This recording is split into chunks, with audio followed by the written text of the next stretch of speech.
Bom dia.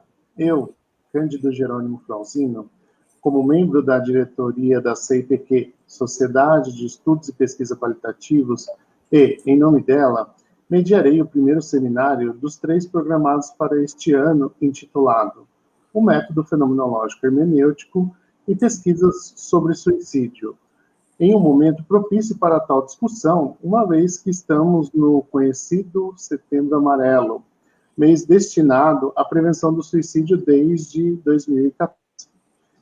Sabe-se que, segundo a OMS, a Organização Mundial da Saúde, cerca de 1 milhão de pessoas se matam por ano em todo o mundo, ou seja, o equivalente a uma morte a cada 40 segundos. O suicídio sempre ocorreu ao longo da civilização e foi lidado de diferentes formas, de acordo com a cultura, educação, religião, etc. Mas o inevitável é o sofrimento e a dor que sustentam tal contexto, e por isso é tão importante falarmos a respeito. E quando pensamos sobre o tema no âmbito acadêmico de formação e práticas em saúde, o método fenomenológico tem muito a contribuir por possibilitar uma aproximação singular com a experiência do sujeito sobre o tema.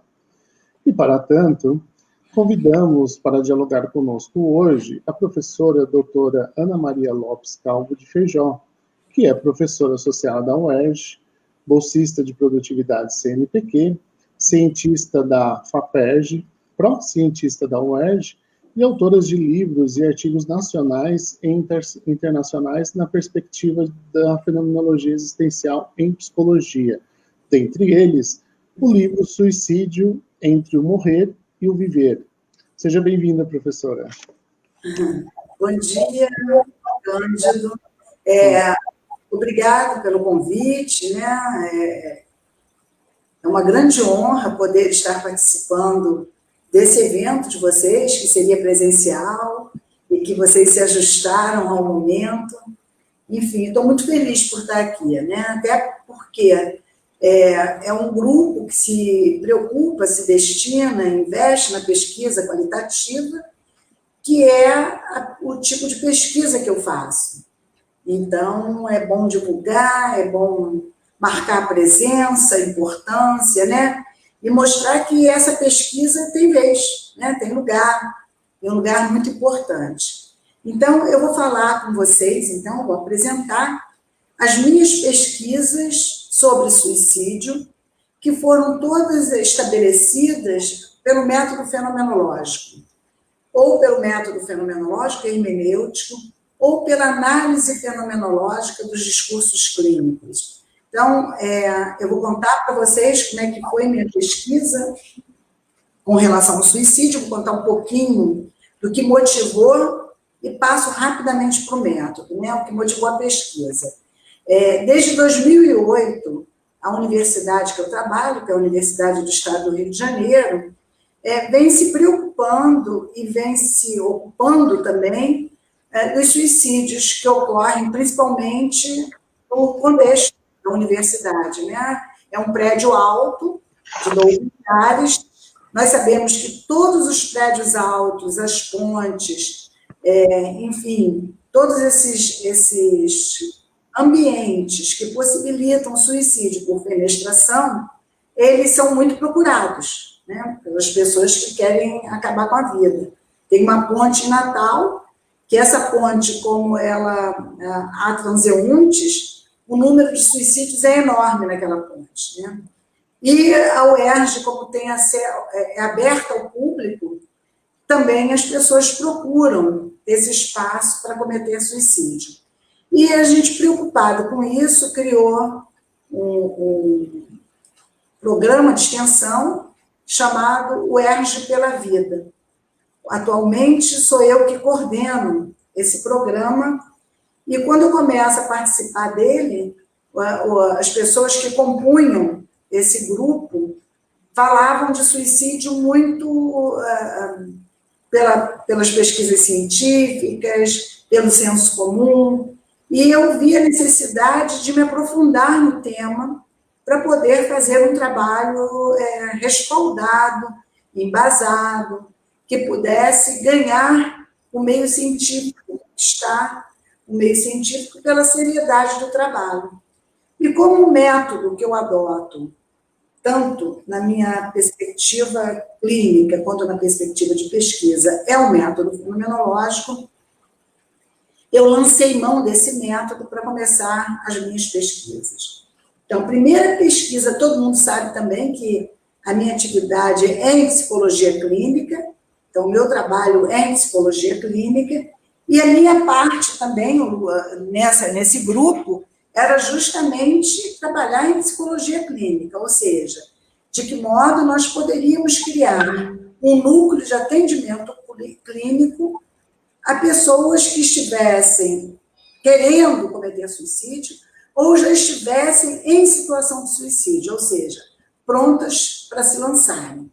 Então, nós fizemos um trabalho, tanto de atendimento, quando as pessoas vinham em tensão emocional, porque estavam pensando em suicídio, como eram trazidas por professores, por amigos, pelo pessoal técnico administrativo, como na própria situação, ou seja, a pessoa já estava prestes a se jogar, mas ainda não havia se jogado, e nós chegávamos para fazer um atendimento clínico em locos. Bom, mas como eu disse, eu precisava, para fazer esses atendimentos, eu precisava conhecer bem o que era o suicídio, o que sustentava essa possibilidade. A ciência coloca um monte de questões com relação ao suicídio. Eu iria me guiar pelo que a ciência fala, ou eu iria procurar o sentido existencial do que estava em jogo quando a pessoa decidia por fim a sua vida. Foi aí, então, que eu comecei a primeira pesquisa, que eu chamei de análise fenomenológica do relato das experiências daquele que decide por fim a sua vida.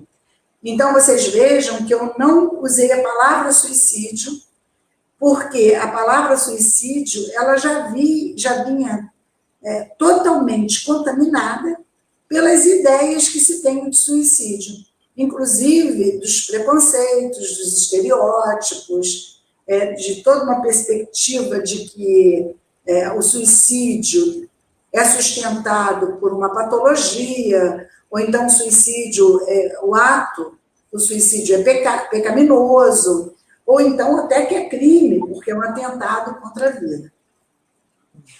Então, como é que nós começamos essa pesquisa? A primeira etapa da pesquisa, né, então eu segui a análise fenomenológica, o discurso clínico, em 3 etapas, né? A primeira etapa da pesquisa, ela consistia em estabelecer uma redução fenomenológica. Bom, o que era isso? Primeiro, eu tinha que deixar de entender, compreender, apreender o suicídio a partir das teorias vigentes, a partir desse posicionamento científico que trata o ato como um objeto totalmente apartado da relação que nós temos com a situação, e comecei a pensar o suicídio como intencionalidade, como ato, e ato intencional. Ato que tem o sentido só pode ser encontrado no próprio ato, e não a partir do que se diz do ato. Então, essa foi a primeira etapa da pesquisa, que foi proceder de modo a reduzir o suicídio a um ato fenomenologicamente constituído. Ok? Então, tirei primeiro momento, foi tirar de como a ciência posiciona, a ciência e o senso comum, o Estado, o jornalismo, posiciona o suicídio para que a gente possa vê-lo mesmo, ver de outro modo. Nessa fase em que a gente queria reduzir, quer dizer, em que a gente queria poder ver fenomenologicamente, nós passamos por algumas etapas. A primeira etapa eu chamei de reconstrução, ou seja, era preciso saber o que a ciência falava. Era preciso primeiro ver o que se dizia, como se pensava, como se procedia em situações de suicídio. Nesse momento, então, nós fizemos uma revisão integrativa da literatura. Então, nós pegamos todos os artigos, livros que falavam do suicídio, para saber como o suicídio era posicionado.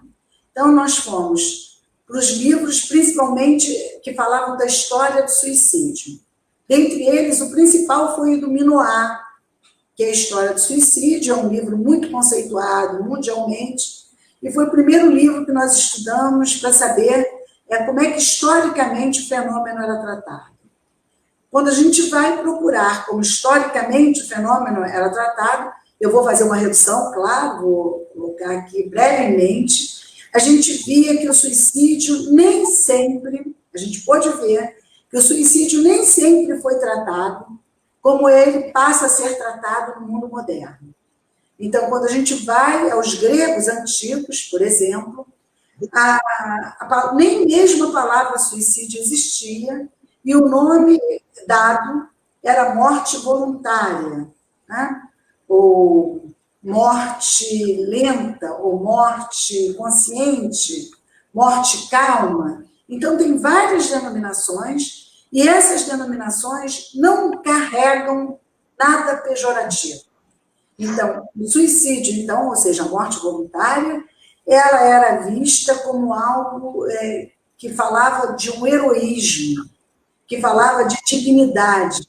Então, eu tenho até os motivos aqui que os gregos, eu não pensei em falar isso para vocês, mas eu vou falar rapidamente.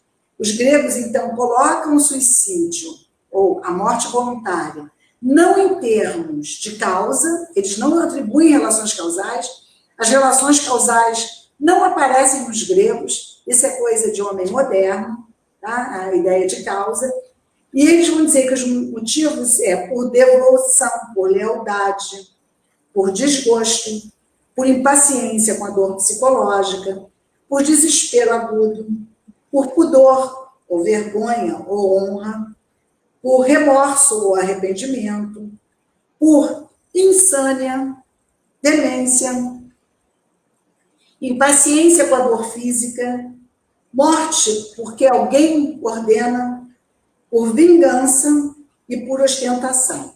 Então, e eles não colocam um motivo como sendo mais proeminente que o outro. Por exemplo, a ciência vai dizer que 90% dos suicídios ocorrem com pessoas que carregam algum tipo de patologia. Os gregos não faziam isso. Eles não colocavam o suicídio ou a morte voluntária no rol da patologia, embora considerem a patologia também um elemento, ok?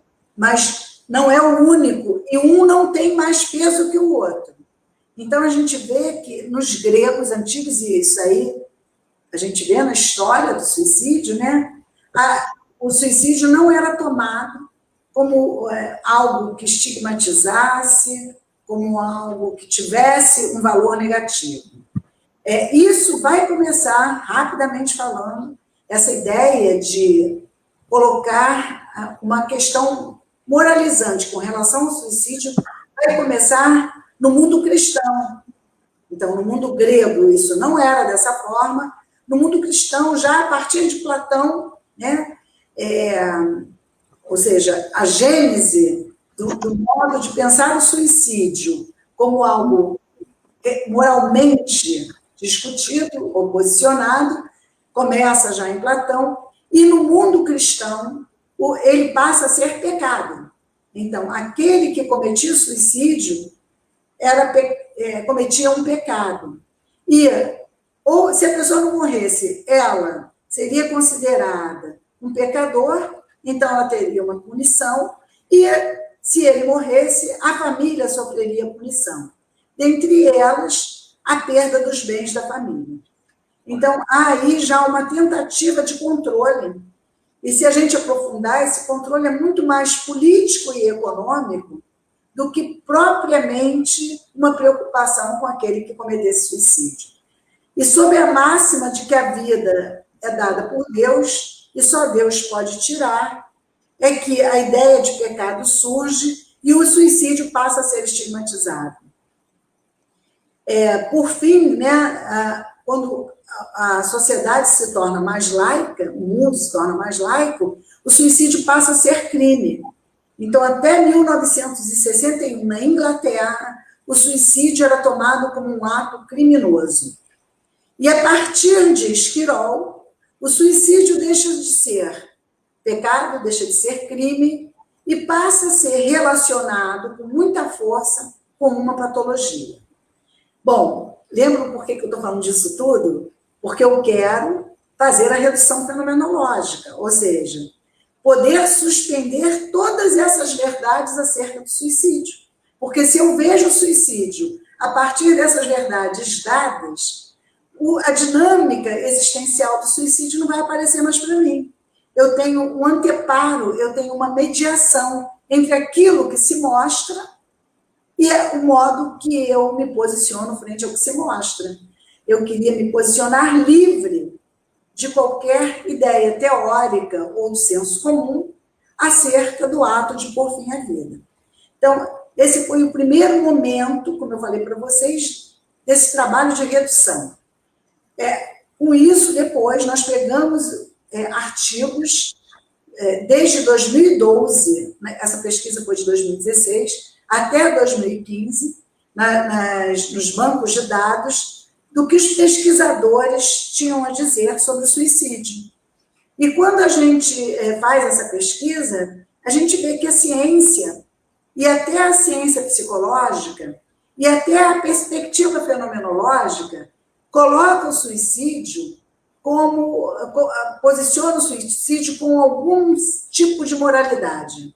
Então, eu tenho, assim, a questão de que o suicídio, 90% dos casos, acontece por uma patologia, o suicídio acontece, a psicologia defende essas coisas, muitas vezes motivadas por conflitos familiares, por desilusões amorosas, por desemprego.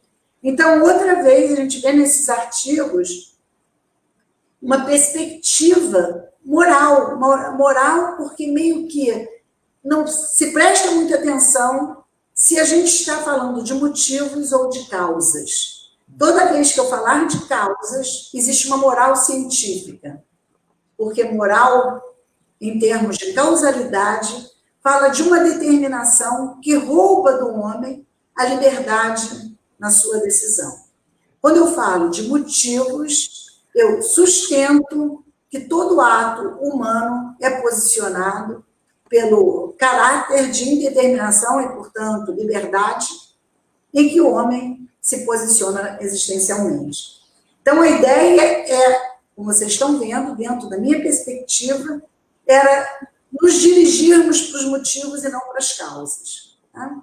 Então, essa é a primeira etapa em que a gente opera na redução fenomenológica, de forma muito breve, mas tudo isso está publicado. Se vocês quiserem, eu passo para vocês onde tem essas publicações e vocês leem.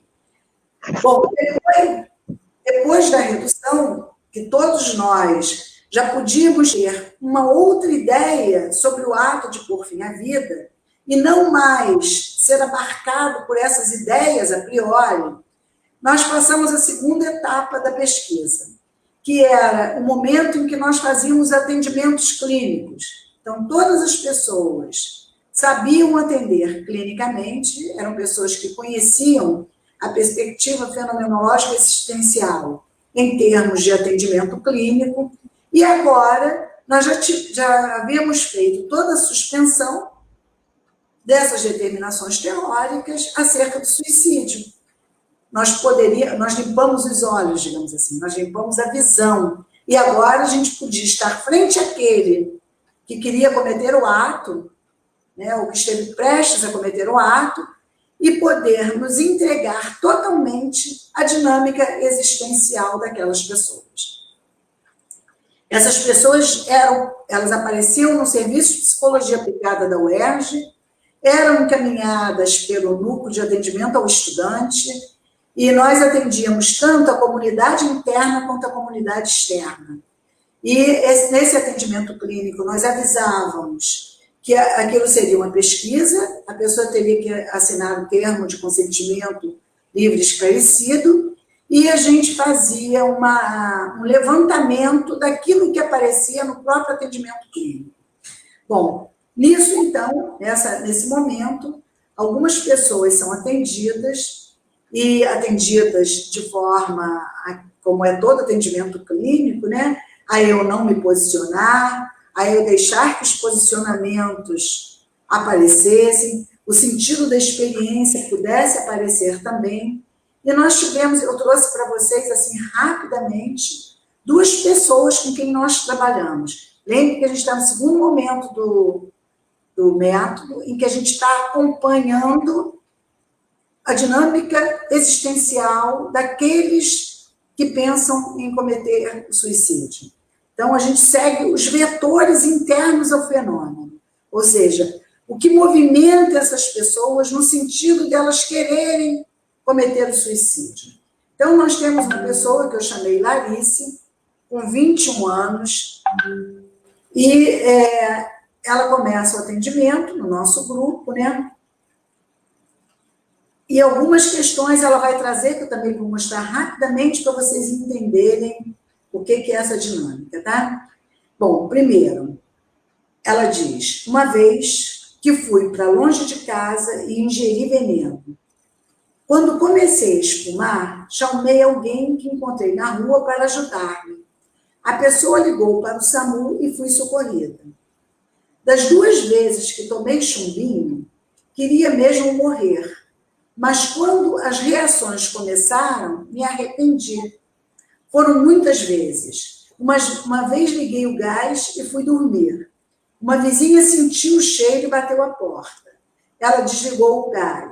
Desta vez eu me sentia inútil e incapaz. Bom, então a gente vê assim, as diferentes tentativas de suicídio dessa pessoa, mas que dizia até que algumas vezes ela tentava mesmo morrer, né? Mas que ela pedia socorro. Na vez do gás, ela foi socorrida. Ela disse que não pediu, mas as outras vezes ela pediu socorro. Mas quando ela vem e procura o núcleo, ela também está pedindo socorro.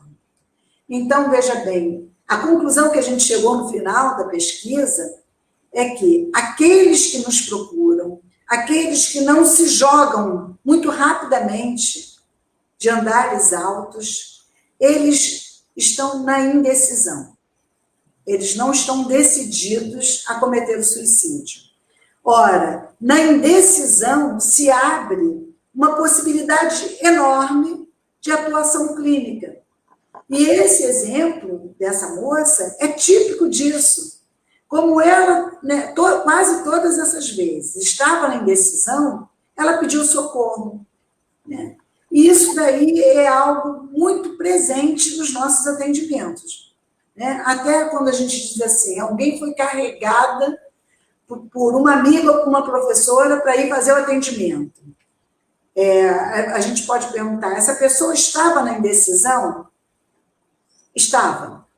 Porque se ela não estivesse indecisa, ela teria se jogado sem dar tempo a que ninguém a segurasse. Então, quando a indecisão aparece, nós temos, assim, fortes elementos para poder atuar clinicamente, de modo a que ela possa se demorar na decisão. Então, vamos seguir aqui nesse caso, né? Quando a gente pergunta os motivos, quando aparecem, que a gente não pergunta nada, né? Quando ela continua falando, e aí eu vou ler para vocês rapidamente também, que o tempo sempre é curto, né? Ela diz assim, na segunda vez que tomei chumbinho, fiquei internada, e meu pai não foi me visitar. Da última vez, fiquei irritada, porque minha irmã contou ao filho. Eu me preocupo com meu sobrinho, tenho medo que ele entre em depressão, quando perceber que a mãe dele não o procura. Eu brigo muito com a minha mãe. A casa em que moro é da minha mãe. Eu não consigo falar minha casa. Então, veja bem, aparece aí os conflitos familiares, as tensões familiares, que ela apresenta como motivo para querer morrer, como se ela não tivesse o que fazer, então a única saída que ela vê é morrer, mas ela traz um elemento que a liga com a vida, que é o sobrinho. Então, na própria clínica, no próprio atendimento com essa moça, nós nos demorávamos no sobrinho. Então, perguntávamos assim, quantos anos tem o teu sobrinho? Me fala mais um pouquinho sobre ele. Como é a relação que você tem com ele? O quão importante ele era para você? Porque ela traz, assim, motivos para morrer, que são muito mais, e apenas um motivo para viver, que é o sobrinho. Por isso eu preciso me demorar nesse sobrinho. E aí eu me demoro nele. No que a gente se demora nos motivos para viver, os motivos para viver que estavam tão enfraquecidos, eles se fortalecem. Então, bom, é claro que eu cheguei a essa conclusão depois, eu não cheguei a essa conclusão antes, né? Lembram que a gente está fazendo essa pesquisa para poder ter elementos nessa atuação clínica que nos aproxime mais do fenômeno, ok? Talvez numa clínica que não fosse voltada para essa situação de crise, essa pergunta não coubesse. Mas considerando que é uma situação em que a dúvida entre o viver e o morrer se instaura, e que se ela já está a ponto de se jogar, os motivos para morrer parecem muito mais fortes do que os motivos para viver, cabia, então, a gente fazer ressaltar, fazer aparecer esses motivos. Aí, continuemos, ela diz, briguei com minha mãe há pouco tempo e decidi sair de casa. Agora estou com medo, pois da última vez que saí de casa, fiquei mal. E ainda, relembrando as suas tentativas de suicídio, ela diz, saí de casa aos 16 anos e voltei a morar com a minha mãe aos 18. Saí de casa, pois brigávamos muito. Essa foi a primeira vez. Fui para um terreno baldio e tomei chumbinho. Um amigo telefonou para mim. E nesse momento eu contei para ele o que fiz e onde estava. Ele me socorreu. Fiquei em coma, internada por algum tempo. Bom, aí vai seguindo e ela vai mostrando todas as vezes que ela faz alguma coisa para morrer e logo ela se arrepende, né? E ela se arrepende e, bom, todas as vezes deu tempo, nem sempre dá tempo. E, por exemplo, nessa experiência que a gente tem lá na universidade, em que as pessoas se jogam do 10º andar e no 8º, elas, um pouquinho depois, não sei se no 8º, estão gritando por socorro. Então, a gente vê, assim, que nessas situações que fizeram parte da nossa pesquisa, as tentativas anteriores eram acompanhadas de arrependimento. E a gente entende outra vez, né, que vai ser a conclusão no final, que se o arrependimento está ali presente, a clínica tem um lugar muito valioso para poder trabalhar assim, como eu já falei para vocês. Quais são os motivos de viver e quais são os motivos de morrer. Outra coisa que aparece é a desistência dos tratamentos, né? Que também apareceu em vários relatos. As pessoas começam um tratamento, tanto com psiquiatra quanto com psicólogo, e elas desistem. E elas dizem assim, não gostei da medicação, por exemplo, me deixava muito desanimada. Não gostei da terapia. Não gosto desses terapeutas que são conservadores e rudes. Quando as pessoas estão se referindo a isso, que é uma coisa que hoje não acontece mais, mas ela está se referindo ao fato da indelicadeza que os profissionais de saúde têm com quem comete suicídio.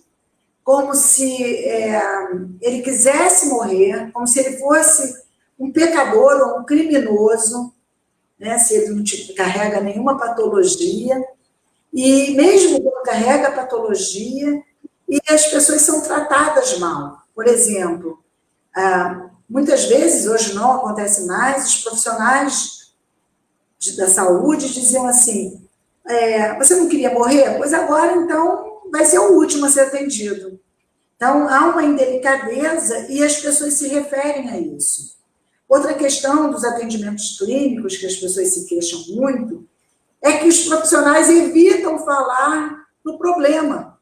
Ou seja, nós carregamos tanto tabu com relação ao suicídio que nós somos incapazes de perguntar para a pessoa, afinal, por que ela queria morrer?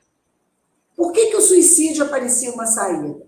Então, o profissional evita falar disso. E evitando falar disso, ele evita o problema. Então, não tem mais sentido a terapia. E as pessoas relatam esse incômodo com a situação. Bom, outra questão que as pessoas apresentam, elas chamam de sensações de angústia.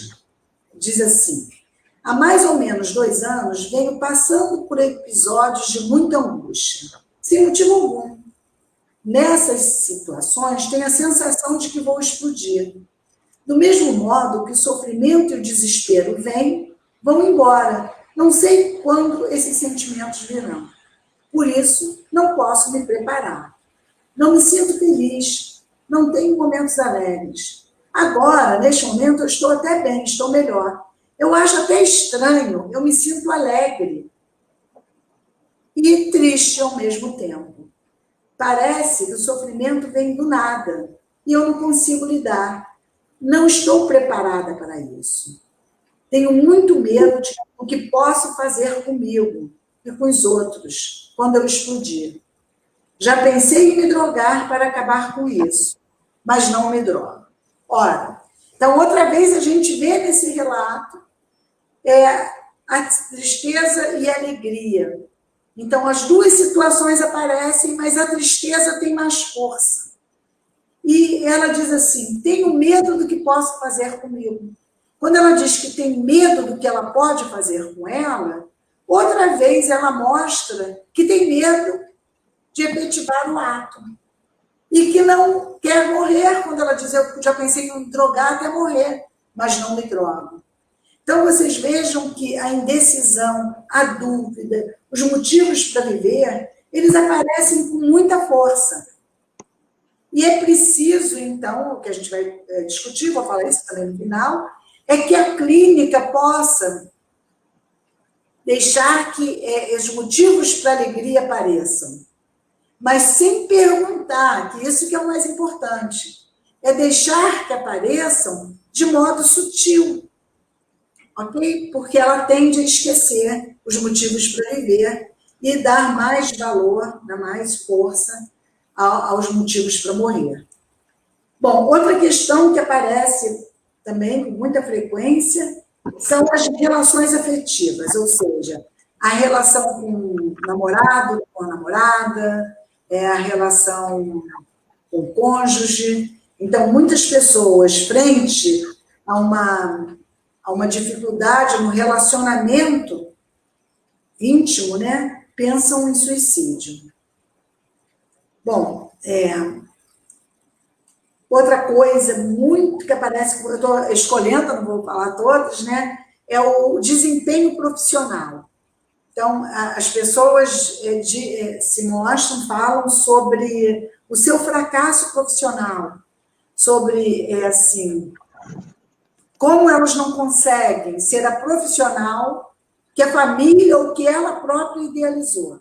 Então, ela diz assim, eu sou incompetente, eu sou inútil, e aquilo que é inútil deve ser descartado. Então, a ideia de suicídio, a ideia de descarte, muitas vezes vem por algo que socialmente é sedimentado, de que se a pessoa é inútil, ela não serve à sociedade. E se ela não serve à sociedade, ela deve ser expurgada. Nesses momentos, né, na própria clínica, o que a gente vai trabalhar é essa questão do útil e do inútil, né? O que caracteriza nela própria o que é útil e inútil. O que a gente tem percebido nos nossos atendimentos, que essas pessoas normalmente têm uma ligação forte ou com a arte, ou elas têm uma ligação muito difícil, uma lida muito difícil com os compromissos. E como ela não consegue lidar com os compromissos, ela fica muito mal. Principalmente isso no ambiente universitário, onde as pessoas têm compromissos de trabalhos, de provas, e as pessoas não entregam no prazo, ou não conseguem acabar, ou se saem muito mal nas provas, e elas são reprovadas por falta, e elas não sabem o que acontece, e na própria clínica o que vai aparecendo é a dificuldade dessas pessoas com o compromisso, né? E na medida que elas se apropriam dessa dificuldade, elas têm uma lida mais tranquila, onde morrer não passa a ser a única solução. Ela começa a encontrar outras possibilidades de vidas para além do morrer. Aliás, o que a gente percebe em todos esses atendimentos que a gente tem feito ao longo desses 4 anos, é que os motivos para morrer vão desaparecendo na medida em que as pessoas vão fazendo atendimento clínico. Outra questão que aparece muito forte é o querer desabafar, falar nisso, e não ter pessoas que queiram ouvir. Então, as pessoas dizem, eu antes procurei um amigo, eu antes procurei meus pais, tentei falar com meu irmão, mas todos estavam muito ocupados e não puderam me dar atenção. Isso é uma questão que não só afeta a pessoa que está pensando em pôr fim à vida, como afeta as pessoas enlutadas, né? Ou seja, depois que a pessoa morrer ou deixa carta, ou fala qualquer coisa nesse sentido, de que ela quis falar, mas que não teve escuta, traz um sentimento de culpa enorme, né? Porque outro trabalho que a gente faz hoje, que é da segunda pesquisa, é com o cuidado, né? A clínica psicológica com pessoas enlutadas por familiares ou pessoas próximas que morreram por suicídio, né? Essa é a segunda pesquisa. Bom, para poder finalizar essa primeira pesquisa, essa segunda etapa, né? Nós partimos para a terceira etapa, que eu já fui adiantando. Na terceira etapa, a gente explicita essas experiências, que é justamente o que vai dar elementos para o nosso trabalho clínico. Então, vamos lá. Primeira questão que aparece, que é problemática, é as identidades e os rótulos que são atribuídos às pessoas. Então, por exemplo, elas mesmas se referem como a identidade de suicida e a identidade de deprimida fez com que elas se fortalecessem no seu projeto. Ok? Então, por isso é que nós tentamos, ao máximo, não utilizar essa identidade. Ou seja, não fazer uma relação entre o que ela está sentindo e a depressão ou qualquer patologia, e também não atribuir a identidade de suicida. Então, isso aparece como algo muito forte. Segunda questão é a autodepreciação. As pessoas se referem a si mesmas, como eu já falei com vocês, se autodepreciando e afirmam categoricamente que são inúteis, que são incapazes, que são descartáveis, que elas não têm valor, que elas não têm importância. Depois, outra coisa que elas se referem são os vínculos afetivos. Então, em todas as situações apareceram vínculos afetivos, ou com o sobrinho, ou com a esposa, ou com o marido, ou com a irmã, ou com o companheiro, ou com a companheira, tá? E é algo que a gente tem que estar extremamente antenado, porque esses vínculos afetivos são os motivos para viver. E a gente tem que estar muito antenado neles. Outra questão também é a identificação daquilo que antecede o desejo do suicídio. Tá? As pessoas, quando elas conseguem identificar o que elas estão sentindo, e identificar que esse sentimento as levam ao suicídio, facilita muito, porque elas logo pedem ajuda. Então, a clínica também tem que ajudar nesse sentido, de que elas próprias possam identificar o que antecede. Porque uma vez que elas identifiquem, elas procuram ajuda antes de tentar, da tentativa do ato. Pedida de ajuda, todos que nós atendemos, todos apresentaram o pedido de ajuda. Ou teve um pedido de ajuda que não foi ouvido, que não foi atendido, escutado, mas há o pedido de ajuda a profissionais de saúde, enfim. Outra coisa que aparece muito é a lembrança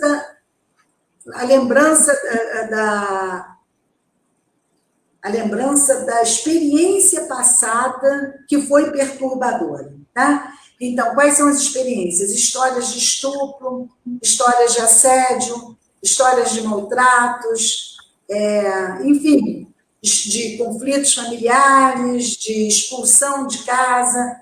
Então, principalmente na população LGBT e as outras letrinhas, que eles são expulsos com muita facilidade, passam muito sofrimento, e aí essa experiência passada ela vem como um raio, né? E é algo que a gente precisa trabalhar também. A gente precisa trabalhar no sentido de que essa experiência passada não... Isso aí até Nietzsche que diz, né? Nietzsche diz que é a memória, é o não esquecer a experiência passada, que é o trauma. Quer dizer, o trauma não é o que aconteceu, não é o mais importante, né? Porque já aconteceu, não se pode fazer mais nada. Mas não poder esquecer o trauma é que é problema. Então, e deixar esquecer implica em deixar lembrar. E deixar lembrar na clínica para que a gente possa, então, trabalhar para que se possa deixar de esquecer. Como, por exemplo, poder dizer assim, bom, no passado foi assim, e hoje, como é? Aí a pessoa me traz a história de hoje. E o que faz você ficar muito mais preocupado com ontem do que preocupado com hoje e com amanhã? Então, poder ir trabalhando na medida de enfraquecer essa situação. Outra coisa que eu falei para vocês, muito claro, que é a ambiguidade, decisão e indecisão do suicídio. E já contei para vocês que esse é o elemento mais forte da clínica, porque o clínico é aquele que, na maioria das vezes, dialoga com os indecisos, com aquele que está indeciso. E aí a gente vai trabalhar para que o caráter de decisão possa aparecer com toda a força, a gente possa se demorar nesse caráter de indecisão para que a decisão possa aparecer. Tá? Outra questão que aparece muito forte é o suicídio como fuga do sofrimento. Então, é um meio de não sofrer mais. Como eu disse também, já falei, vou ser repetitiva, mas acho que é bom lembrar, o trabalho clínico vai se dar no sentido de encontrar outra possibilidade de saída para além de uma única possibilidade, porque uma única possibilidade mostra restrição. Outra questão que aparece é a dificuldade de lida com situações adversas, né? Então, contrariedades, perda de emprego, perda do relacionamento, família que coloca para fora de casa por diferentes motivos, e o modo de lidar com essa adversidade aparece com uma fragilidade tal em que a gente precisa trabalhar outra vez a força a potência que aparece na própria clínica para que a pessoa possa lidar com isso. Bom, então, basicamente é isso. Com essa pesquisa, apareceu, então, nós criamos o Núcleo de Atendimento Clínico no SPA da universidade, onde a gente trabalha não só mais as pessoas, mas a gente também trabalha os próximos em luto. Houve outra pesquisa em que a gente trabalha o modo como os familiares e o grupo escolar, quando há um suicídio na escola, para que a gente saiba como a gente pode trabalhar esse luto, tá? Então, criamos esse núcleo de atendimento, né? E esse núcleo de atendimento, que ele se dá através, como eu falei para vocês, da clínica psicológica, e a gente pode observar que a clínica tem uma perspectiva de prevenção, de tratamento e pós-venção, assim, de um valor enorme, tá? E, enfim, a gente pode constatar, né, que a pessoa pensa em morrer, mas ela está viva e ela tem vínculos afetivos e que esses vínculos afetivos têm que ser fortalecidos de modo a que ela, com uma outra potência, possa dialogar com a vida de outra forma, tá? Só para concluir, então, ao alcançar o final desta etapa da pesquisa, que concluímos que para nos aproximarmos mais daquilo que está em jogo na decisão de pôr fim à vida, precisamos buscar o que disseram aqueles que efetivamente cometeram suicídio. A partir daí, a gente tem outro projeto de pesquisa que é analisar as cartas deixadas pelos suicidas. Ok? Vamos abrir a pergunta, continuo com a segunda pesquisa. A primeira eu terminei toda. O que você acha melhor? Continuamos com a segunda? Quer falar brevemente sobre ela? A gente pode até falar brevemente, mas a gente podia fazer rapidinho algumas perguntas e a gente passa para a segunda, só para não confundir, né? Podemos, sim. Tem uma questão aqui que eu acho que dialoga bastante com isso que você colocou até agora, com essa sua primeira pesquisa, que seria: qual o diferencial da abordagem fenomenológica em seu manejo técnico do fenômeno suicídio, pensando na psicologia clínica, e em que isso poderia trazer novas interrogações que sairiam do lugar comum da moral? Alzino, você pergunta outra vez, eu não entendi muito bem a pergunta, não. Qual o diferencial da fenomenologia em seu manejo técnico do fenômeno suicídio, pensando na psicologia clínica? E em que isso poderia trazer novas interrogações que sairiam do lugar comum da moral? Vamos lá. Então, vou responder para você rapidamente também. Dentro da perspectiva fenomenológica, eu acho que eu falei que eu devia ter falado nisso também. O que o modo como a gente vê o homem, né, que o Heidegger a gente chama de Dasein, é como uma indeterminação originária, ou seja, como liberdade.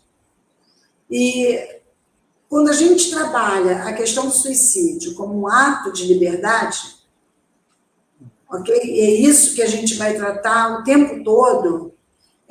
Eu saio totalmente de uma perspectiva moral. Se eu digo que o suicídio é um ato pecaminoso, eu trabalho numa perspectiva moral. Se eu digo que é crime, eu trabalho numa perspectiva moral. E se eu digo que é patológico, eu trabalho numa perspectiva moral. Mas então, eu trabalho como um ato de liberdade. Mas eu sei o que você vai me perguntar agora, né? Bom, mas tudo que você mostrou aí diz que você trabalha para que o suicídio não ocorra. Então, isso é moral, né? É verdade. Então, é moral. Eu estou querendo, né, eu estou encaminhando para que a pessoa veja os motivos para viver. Poderia ser moral. Mas eu faço isso porque os motivos para morrer estão muito fortes e a pessoa esquece dos motivos para viver. Como acontece principalmente quando a gente age por impulso. A gente briga com uma pessoa e pessoa que a gente ama, e a gente fala um monte de bobagem, porque falou por impulso. Se a gente pensasse mais meia hora, a gente não falaria, né? E a gente sabe que, principalmente os suicídios por fenestração, ocorrem, na maior parte das vezes, estatisticamente falando, por impulso. Então, meio que o que a gente faz é se demorar na questão para que a decisão não seja por impulso. Quando uma pessoa toma chumbinho e pede socorro, ela tomou chumbinho por impulso. Se ela se demorasse mais um pouquinho, provavelmente outras possibilidades apareceriam. Então, em momento nenhum eu digo que ela deve decidir viver. A única coisa que a gente vai fazer é se demorar, ou seja, sustentar essa demora na decisão para que ela não grite socorro no nono andar. É isso, né? E também deixo bem claro, isso é possível porque essas pessoas pedem ajuda. Os que não querem ajuda, eles não gritam socorro, na maioria das vezes, né? É que dos que gritam, a gente não vai saber o que aconteceu depois, mas eles morrem sem nenhum pedido de ajuda. Eles se lançam. Tá? Inclusive, eles saem correndo para se jogar. Eles pegam um pique, bum, e se jogam. Não dá tempo para nada. Né? Então, é isso. Eu tento mostrar, é claro que você tem razão se você está perguntando por esse caminho, se eu não estou sendo moral, se eu não estou pondo uma moral, mas não é minha pretensão. Minha pretensão é que os motivos para viver, que ele mesmo assinala, eu não assinalo, eles sejam colocados em pauta, porque na maioria das vezes eles são esquecidos. E uma outra questão interessante também, né? Por que o foco é sempre, me parece, estar somente voltado para a priorização da vida do sujeito que escolhe não vivê-la mais? Seria uma dificuldade nossa em aceitar a escolha do outro pela morte? Eu concordo, eu acho que nós temos uma dificuldade enorme em aceitar a escolha pela morte. E se você me perguntar, eu aceito. E eu só posso fazer esses atendimentos indo ao lugar em que a pessoa está quase cometendo suicídio, porque eu aceito. Eu sei que morrer e viver são atos livres, né? A questão é que enquanto a pessoa está ali, a minha leitura é muito mais um pedido de ajuda do que propriamente uma tentativa de não deixar que ela se jogue, né? Então, eu estou ouvindo o pedido de ajuda e estou lá enquanto ela quiser. E veja bem, quando ela está já no parapeito, eu estou longe, eu não posso nem mais segurar. Se ela quiser, ela se joga. Porque se eu ficar perto, ela me leva junto. Na hora que ela se jogar, ela se arrepender, ela vai me segurar e eu vou junto, né? Então, é isso. Eu não a privo, né, da liberdade de se jogar. Eu não posso privar, digamos assim, né? Mas eu sou preparada para isso. Porque se eu vir o suicídio de forma preconceituosa, eu não vou ter essa tranquilidade nesse atendimento. Olha, muito boas perguntas, hein, Cândido? Muito boas perguntas. Estou gostando. Os vínculos afetivos para viver também podem se constituir como motivos para morrer? Como manejar isso? Acontece isso, né? Por exemplo, quando a gente atende as mães enlutadas, né? Até tem um nome disso na suicidologia, se chama de suicídio por contágio. É muito comum essas mães dizerem que querem morrer, porque o maior vínculo afetivo delas morreu, não existe mais. Então, e elas assim apresentam fortes motivos para querer morrer, né? Eu diria até que são as situações mais difíceis de atender, né? Mas eu continuo batendo na mesma tecla. Se ela foi lá e pediu ajuda, ela quer ser escutada. Ou seja, ela quer pensar na atitude que ela quer tomar. E a clínica, então, se abre como espaço para essa escuta. E é uma escuta também, né, Ana, que eu vejo que ela tem que ser livre, né? Ela tem que acolher, ela tem que abarcar aquilo que o sujeito traz como possibilidade, sendo esse o desejo de viver ou de morrer. Porque também me parece que, assim, ainda presencio profissionais com essa escuta, mas com um desejo enorme de reverter. Né? Me parece que aceitar a morte como possibilidade para o paciente que deseja se matar, ela se torna uma impossibilidade. Isso. E isso, para mim, me soa muito assustador. Me parece que é muito difícil aceitar a escolha da pessoa, né, do desejo de não viver mais. Nesse sentido que, né, eu gostaria de ouvir um pouco de você, né? O que se pode falar sobre a escolha de vida em se matar? Olha, é muito, muito interessante isso que está colocando, Fonzino. A gente sabe disso, né? Nós abraçamos essa perspectiva, a gente respeita, considera, resguarda o caráter de liberdade do homem, né? Isso é muito forte na nossa perspectiva. Mas eu não posso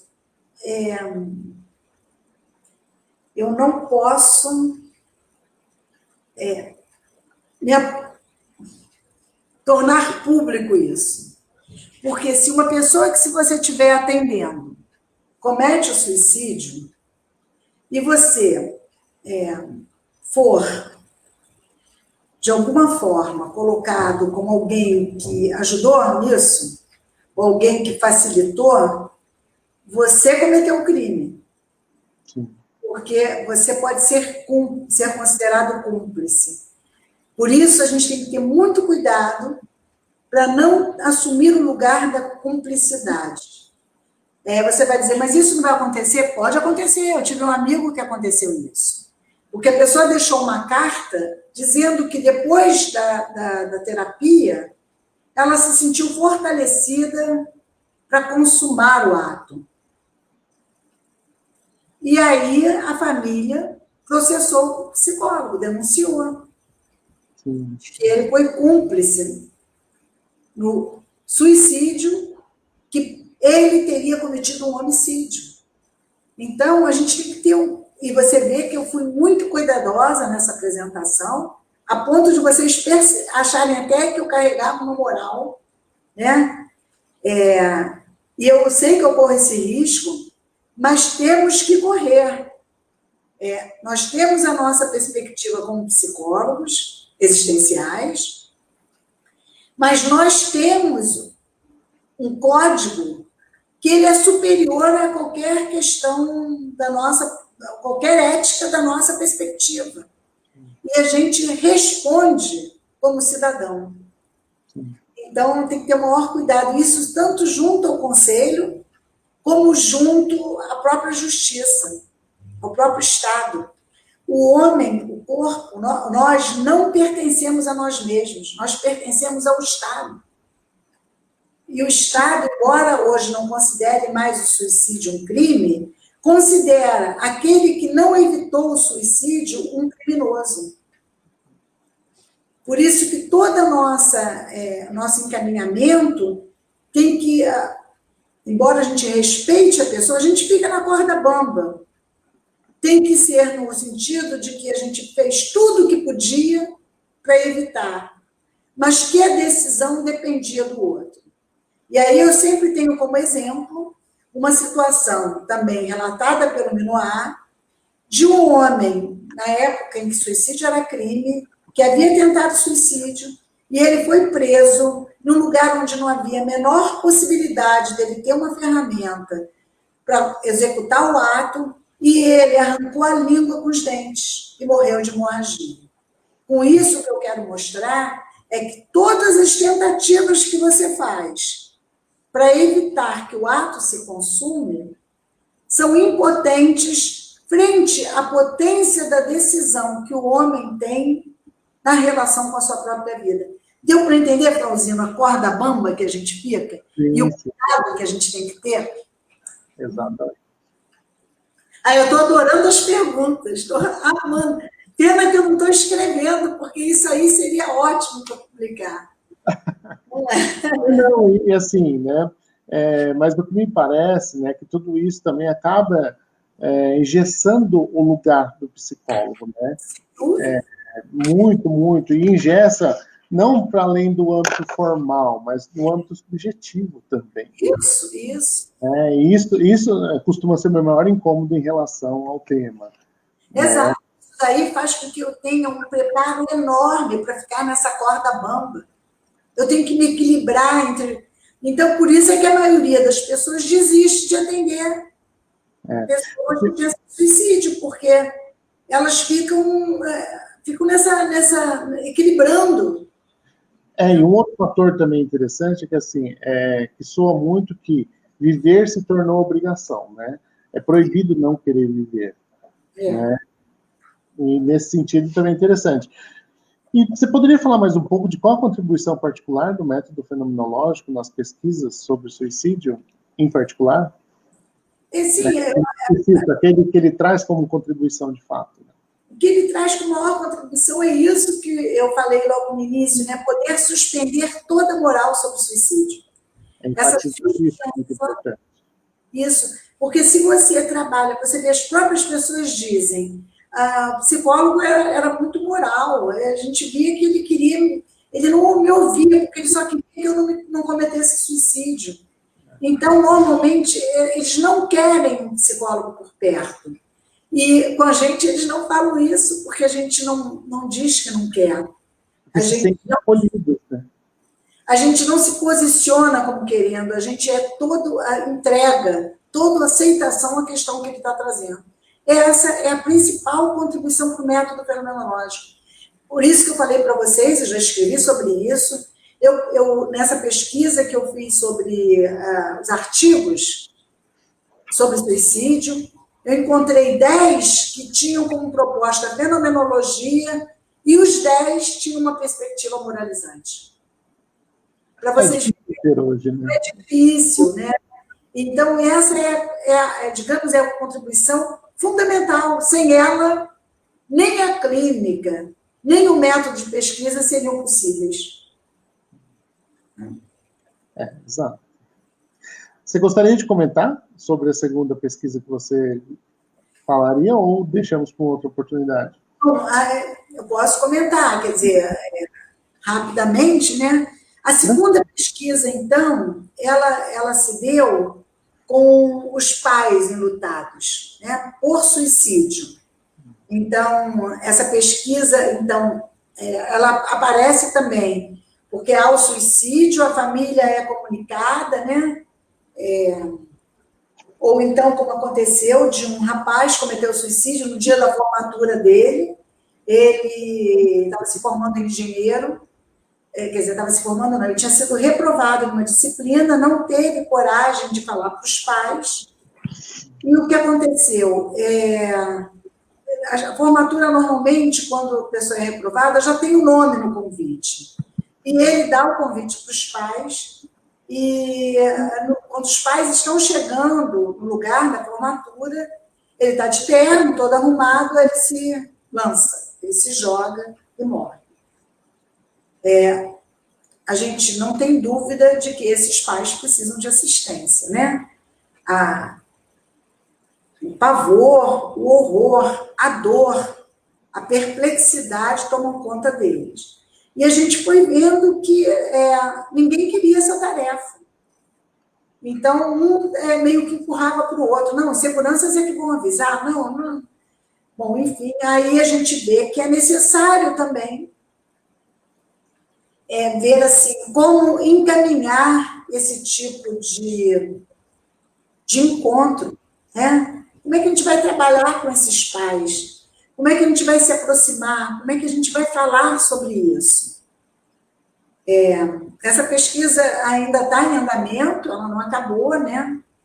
E se vocês me perguntarem por que ela não acabou, eu digo porque ela é muito dura, ela é muito difícil, né? Assim, o abalo dos pais é terrível. Mas para fazer pesquisa, a gente precisou se aproximar também do fenômeno, né? Dessa perplexidade, dessa dor, desse momento, para poder saber o que acontece, né? A gente saber como é que a gente vai atuar. Então, tudo é pesquisação, quer dizer, a gente pesquisa e atua clinicamente ao mesmo tempo. A princípio, meio cegamente, a gente não tem elementos, a gente não conhece o fenômeno. Quando conhece é a partir de perspectivas científicas, né? Que falam do fenômeno totalmente apartado. Bom, o que aparece aí, né? Para mim, o que aparece primeiro é que eu não tenho dúvidas que essa é uma tarefa do psicólogo. O psicólogo tem como tarefa, psicólogo clínico, a lida com a dor. Se o psicólogo não é do segurança, né? O segurança não estudou para ter essa lida. Por isso, eles não querem se aproximar. Então, eu abraço essa tarefa com muito orgulho de ser psicóloga, tá? Que é uma tarefa dura, mas é uma tarefa que eu estou preparada para ela. Não para tanta intensidade, como o psicólogo também é um profissional chamado para situações de tragédias, de grandes desastres. Então, o psicólogo vai lidar com a dor. E ele é um profissional que, a princípio, está preparado para a dor. Bom, o que a gente vê, né? Eu tenho até uma entrevista que, não sei, eu mandei para publicar numa revista, não sei se vai ser publicada. Uma entrevista que eu fiz com uma mãe lutar. E a que conclusão eu cheguei, né? Que o silêncio é o melhor lugar a se ficar. É poder contar e ficar em silêncio para que a pessoa possa falar tudo que ela precisa falar. Ou seja, as minhas palavras, elas são insuficientes para a lida com essa dor. O único que mostra a suficiência é o meu gesto, de estar junto com o outro na sua dor. O que aparece nessas mães é uma culpa, e nesses pais, uma culpa extrema. E eles vão falando o que eles poderiam ter feito para ter evitado aquilo. Outra coisa que eles vão falar, além da culpa, né? Que é assim, é demais, é assim, eu saí, eu não tinha que sair, eu tinha que ter vindo com ele, mas eu não estava pronta. Enfim, tem tudo isso. Essa é uma particularidade, né, do luto por suicídio.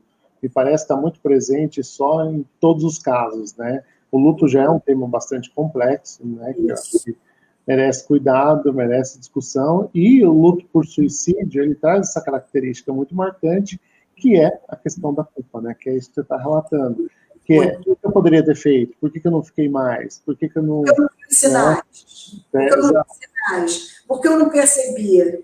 Porque eu fui muito exigente com ele, a família tinha muita expectativa. E quanto mais próximo você está, mais difícil me parece que fica de perceber isso. Isso. Né? Eu vejo, né, talvez possamos até fazer uma leitura como forma de defesa, de autoproteção, não sei, né, mas me parece ser muito mais difícil perceber quanto mais próximo você está. E depois essa culpa é potencializada demais em função disso. né?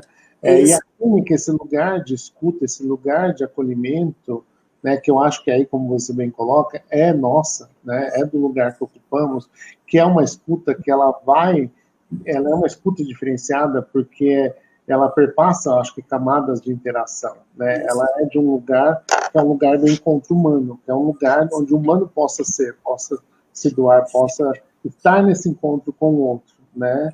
Isso aí. Chama até de escuta clínica, né? Que é esse lugar de encontro humano, onde É. o humano se encontra sem a moral, sem o julgamento, sem, né? E eu vou te falar mais uma coisa, Paulzino. O que acontece é que diferencia a pesquisa qualitativa da pesquisa quantitativa é que a pesquisa quantitativa, ela te diz assim, qual é o perfil do suicida? Quais são os sinais que apontam para o risco do suicídio? Como identificar o potencial suicida? Então, 90% daqueles que cometem suicídio tem uma patologia. Então, a questão vem muito mais em termos de perfil, de sinais, de identificação da população que mais corre risco de suicídio. Não vou dizer que não tem importância, é legal saber que os indígenas... É fundamental, né? Mas, assim, e o lugar do acolhimento, e o lugar do choro, né? Que também vive em uma época em que, né, eu não sou capaz nem de suportar o choro do outro, né? A sociedade, de um modo geral, ela dificilmente suporta a frustração, suporta a dor do outro, é capaz de acolher ou estar com este outro nessa dor, né? E aí onde fica esse espaço, né? Pois é, e aí a pesquisa quantitativa pega a coisa em termos universais, em termos gerais, né? Que tem o seu lugar. Sim. Mas sem a pesquisa qualitativa, ok? A gente vai pensar nessa dor em termos abstratos, distantes, onde todas as medidas são tomadas para evitar que suicídios aconteçam. Tudo se dá em termos de prevenção. Mas essa prevenção tem um caráter geral. Então, como prevenir... Um parênteses, né, Ana, assim, é uma prevenção não com o intuito de acolher a dor, mas de evitar, de proibir morrer, de proibir se matar. Ele tem uma antecipação. Por exemplo, quando eu identifico que os indígenas têm mais propensão ao suicídio, a frequência é maior entre os indígenas, essa pesquisa é importante para se montar pontos de atendimento a essas pessoas, pontos de tratamento, né? Ou ONGs, ou CAPSes, enfim, criar postos de atendimento. Então, foi legal quando, em Natal, se descobriu que naquela ponte havia um número de suicídios enorme. Havia mais suicídios na ponte do que em qualquer outro lugar. E aí se montou uma cabana antes da ponte, que tinha como objetivo a escuta das pessoas que quisessem passar por ali antes de cometer suicídio. O número de suicídios aumentou terrivelmente. Então, a estatística foi importante para dizer assim, aqui eu preciso de um posto, eu preciso de uma unidade de saúde que possa dar essa escuta. Então, veja bem, o que eu estou querendo dizer é que a pesquisa quantitativa e a qualitativa se complementam. Não são excludentes, né? Isso, a quantitativa te aponta o lugar, te aponta a situação, mas a qualitativa te aponta o modo de lida com aquela situação em caráter singular, né? E até em caráter plural, por exemplo, agora eu sou convidada, que é a minha última pesquisa, a ir às escolas para trabalhar com a prevenção do suicídio. Eu trabalho com os jovens, que são adolescentes, a maioria, a maioria tem de 9 a 20 anos, 19. Eu trabalho em caráter preventivo, clinicamente, né? trazendo, por exemplo, contos pequenos em que o protagonista está certo que vai cometer suicídio, mas ele não comete. Então, eu mostro a indecisão.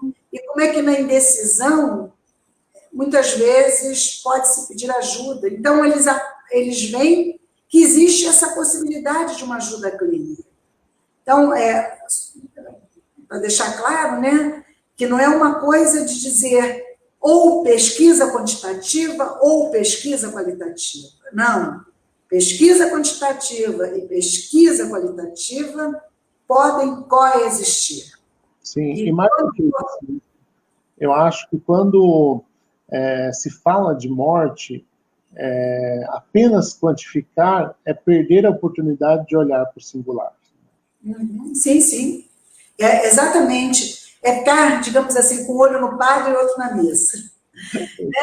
É ver para onde a quantitativa aponta e não esquecer que a qualitativa ela tem uma importância enorme, porque ela pega a vida com toda a sua força, e não a vida na abstração. Né? É isso. Então, são essas as minhas pesquisas sobre suicídio. Como eu falei aqui, eu já tenho uma concluída, né? E as outras estão se concluindo, tá? Que são todo 4. Só para a gente, né, antes de finalizarmos, só mais uma questão que, né, nos mandaram, que é, oferecer um afeto genuíno também pode ser uma forma de prevenção? Nesse sentido, podemos pensar o eros terapêutico como boss? Sem dúvida, sem dúvida. Se a gente quiser aqui falar sobre Eros, a gente vai se demorar bastante, mas eu vou falar um pouquinho, né? Eros é o deus do amor grego, né? Mas nós modernos entendemos Eros como um afeto que se encontra na relação de 2 pessoas, né? Mas Eros é muito mais do que isso. Né? Eros ele fala do aspecto sensível entre pessoas, entre coletividade.